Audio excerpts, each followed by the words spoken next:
Hey, this is Dave. I'm trying something new here, kind of a developer log while I play Pan Galactic Railway. It's about the end of January 2018. So this game has a lot going for it right now, in terms of just general, oh geez, satisfyingness. It's got this good loop of going out, finding fuel, finding cargo, hauling cargo, fighting off bad guys, finding stations, and turning in that cargo, and then upgrading. Oh no. Oh, and dying. But the thing I've noticed is that players aren't really figuring out how big the galaxy is. Like if you look in the upper left there, that's the galaxy, and like there's a lot of space to explore. And it gets more interesting the further out you get, because there's space in between these sort of spiral arms, and there's more space in between planets and stations, so it's more dangerous. There's more bad guys. There's the loot is worth more, essentially. But because of the way I think the camera is, like, you get a pretty myopic view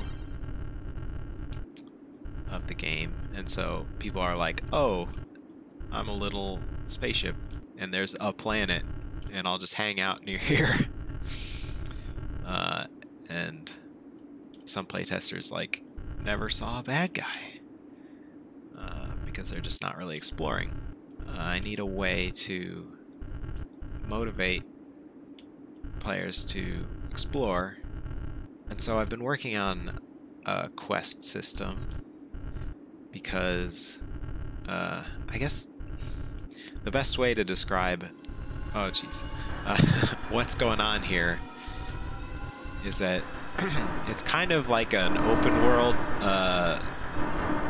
asteroids, and that's like super simplistic because there's more to it, but if I better communicate the stuff you can do by like asking the player to do it and then rewarding them for doing it, I think that that will help get them out into the galaxy and doing that game loop. So I've been working on this quest system, which like is more complicated than my usual development process, which is like, hey, I have a cool idea, let's throw this in as fast as possible and see if it's actually fun when you play with it. You know, and that's like works for little things like new bad guys, but for a quest system that I really think is important, it's more involved. I've been like drawing diagrams and like sketching out like all the different pieces, because it's like, you know, events in the game happen and that'll trigger quests, and I have to have like a file that stores all the quest information, and it goes and it parses that file and loads it into a quest list, and then it has to like watch events to see if the quest has been completed. That means everything has to like report what it's doing, and you know, so now I'm like tracking everything that happens, which is cool because like that opens up possibility for stuff like achievements, but it's all these parts interacting. And you know, you've got to track like the status of quests, and there are different kinds of quests. You know, things I'm figuring out, like a quest might be like a quest is going to have several steps, and sometimes you have to do those steps in order, and sometimes it doesn't matter what order. So like I'm calling the parts of a quest tasks, and so I'm tracking quests and tasks.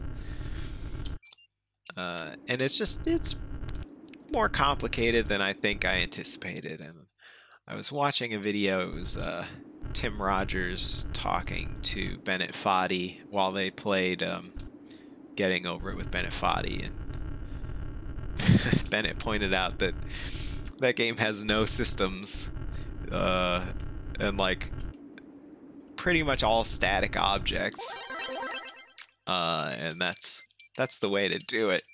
I tell you what, next time, no systems.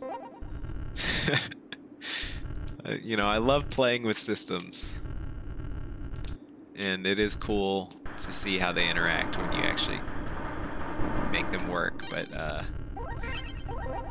geez Louise, it's a lot of work to get a complex thing like quests going. And then, you know, once I get the quest system up and running, then I have to actually like design and write quests. I find this game just relaxing to play, to fly around and do stuff. Like the nature of this big galaxy full of unexpected stuff, you know, thanks to the magic of procedural generation, like it surprises me consistently, which is like part of the fun of making it. I wanted to make a game that would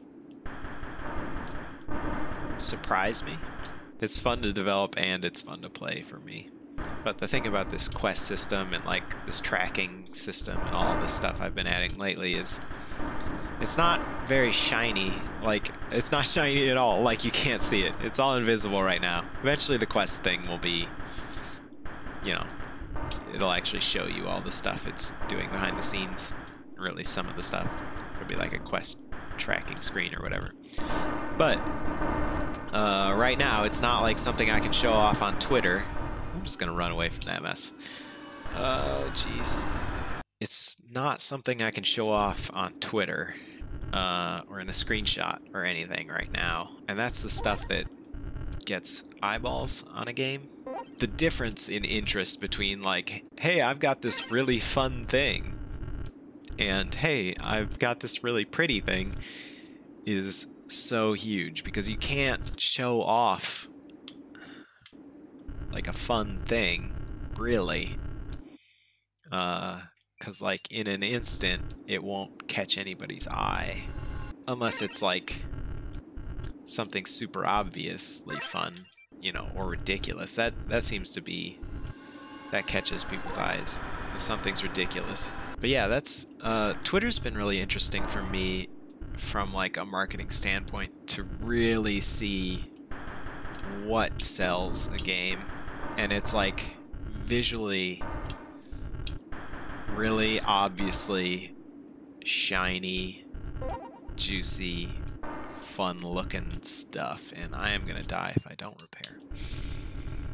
And that has really influenced my development process, because it's like I make a thing, I have an idea, right, say for an enemy, and I whip it together with like a box, you know, and I tweak it a bit, and I decide, oh yeah, this is working, or no, this isn't working. I can't like show that off at that point. Then it's like, well, what's it gonna look like? Like, so I'm immediately working on art for it, and then I show it off, and then it's like the real test, like, does this look fun? Which is like a whole nother thing, but it's, I think it's super important now with like streaming, YouTube and Twitch, the biggest marketing tools now. Your game's gotta look fun to play on top of being fun to play. And I guess that's always been the case, maybe. But it's changed my thinking about a lot of things.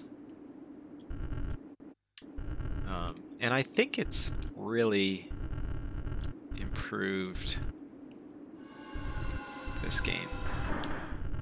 Oh man, where did you guys come from? Oh, you're all gonna fly into the sun now, aren't you?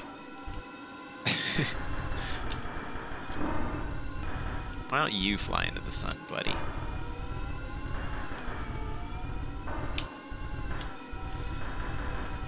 So I'm tracking kills now. The sun should destroy this guy eventually. Yeah, there he goes.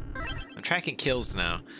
I'm debating on what counts as a kill, because, like, I just, you know, basically tricked that dumb thing into flying into a sun, which, like, it could do on its own. And so, like, do I get credit for that kill? Should I only get credit if I do it directly? Like in Dark Souls, if like a dragon, you know, kills a bunch of guys in front of you and you had nothing to do with it, you still get all those souls. But Dark Souls doesn't really have like quests. I don't know, maybe that's a design problem more than anything. Like, maybe there shouldn't be quests where it's like go out and destroy 5 pirates, because that is kind of boring. Maybe they need to drop something that you collect and turn in. So it's, I mean, the focus of the game is more on hauling than combat. And if they fly into a sun, well, then you can't really retrieve the thing they drop, can you? I should watch my verbiage. They don't really die. They're not living things. They're all automated. Yeah, there's no death in this game. I realized after I made the third one, which was my, like, silly Half-Life 3 game. You know, Half-Life, there's lots of death in that. And I made it, like, really cartoony and, you know, kind of gross and over the top, but silly. Like, it was all just cartoons. But I felt really gross after playing it, or after making it. So I decided then that, like, you know, I had these, like, creatures in this game that you shoot and you get stuff from, and it just felt wrong. Like, I feel like the character I have in my head for the pilot wouldn't just go around, like, slaughtering these space creatures. But would totally go around, like, blowing up bad space robots. Because they don't really belong out here wrecking stuff. That was like a big creative pivot. You know, it was mostly just like art changes and stuff, but like a change of tone, I guess. A thematic change. You know, you don't die when your ship gets blown up. You get, there's like a little, your cockpit is like the black box, and it, right before your ship explodes, you get teleported back to the last base you started at. For a fee, of course. That also sort of helps explain why there's like a never-ending well of bad guys. You know, they're also respawning, like just like you.